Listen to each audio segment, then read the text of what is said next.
Welcome to The Explainer. Today we're diving into the incredibly fascinating world of shelter belts.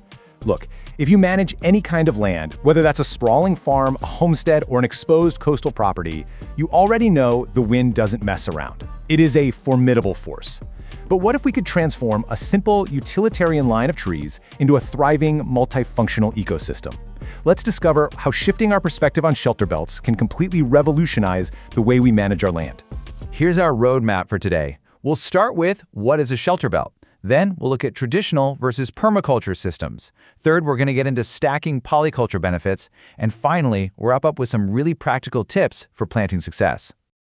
All right, kicking things off with Section 1. What exactly is a shelter belt? At its core, a shelter belt is essentially a critical natural buffer. We're talking about utilizing vegetation, specifically those tall, really tough wind and pollution-tolerant trees and shrubs, to physically alter the microclimate of an area.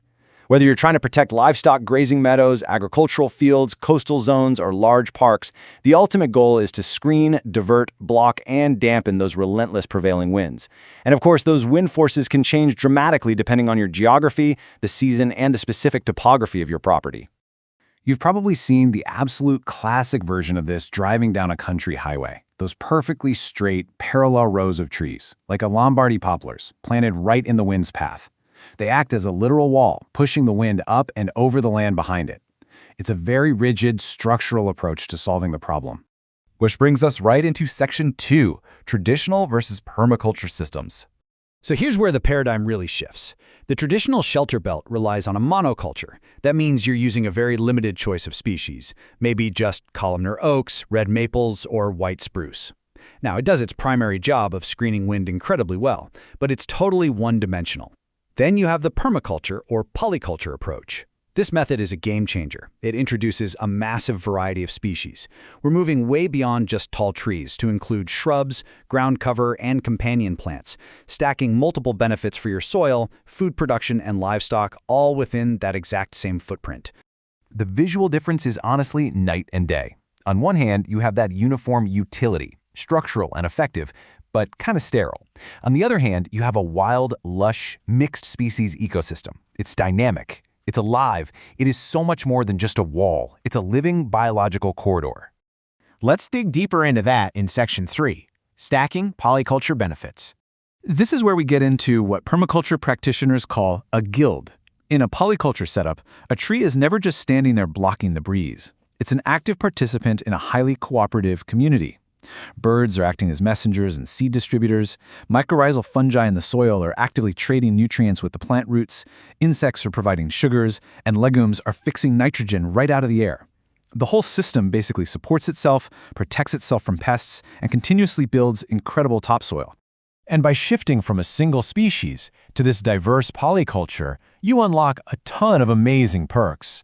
You can use alley cropping to weave fruit and nut trees right into the windbreak.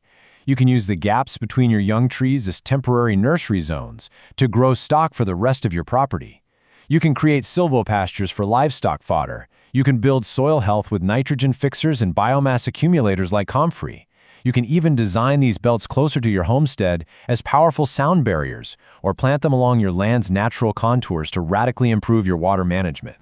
Take alley cropping, for example. By integrating edibles, your windbreak suddenly transforms into a functional food forest, yielding fruits and nuts.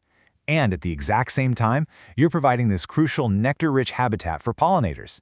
You're getting two massive yields from the exact same stretch of earth just by mixing up what you plant. Or think about your animals. You can easily create a silvopasture.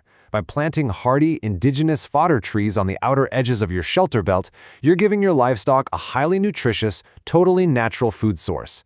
They can literally graze right off the windbreak. Just a quick caveat though, you absolutely must protect your young trees from those hungry mouths until the canopy grows tall enough to escape them. The design possibilities are basically endless.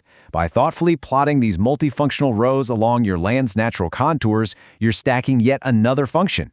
You're leveraging the root systems to simultaneously manage water flow across your property, stop catastrophic soil erosion in its tracks, and build topsoil using companion plants like wild rose shrubs, Siberian pea shrub, garlic, and daffodils. All right, let's talk execution in Section 4, tips for planting success. To actually pull this off and get those stacked benefits, the planning phase is everything. Before your shovel even touches the dirt, you've got to map out your most vulnerable areas, like near gullies, open roads, or shorelines. Figure out the exact direction of your most damaging winds. Carefully map out and dodge any site obstacles like power lines or underground pipes.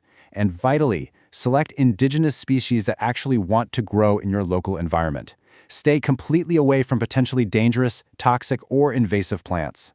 When you're ready to break ground, use the native soil right there on site to create a raised continuous mound. Aim for about 12 to 16 inches high, stretching the entire length of your planned shelter belt.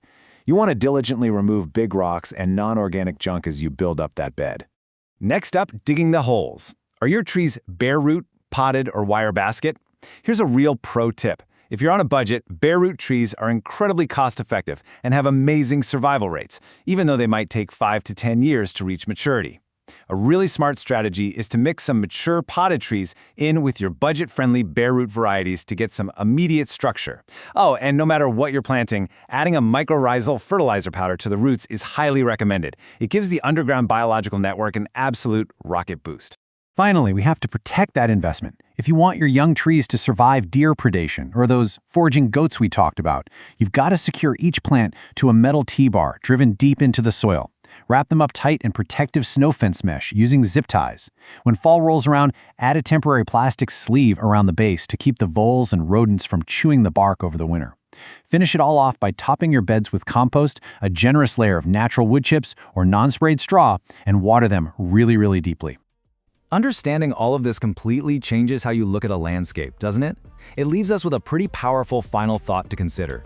If a simple agricultural windbreak can be designed to simultaneously feed a family, provide fodder for livestock, create habitat for pollinators, and regenerate the soil, how might you apply that exact same incredible principle of stacking functions to the green spaces right outside your own door? Thanks so much for joining me on this explainer, and I will see you next time.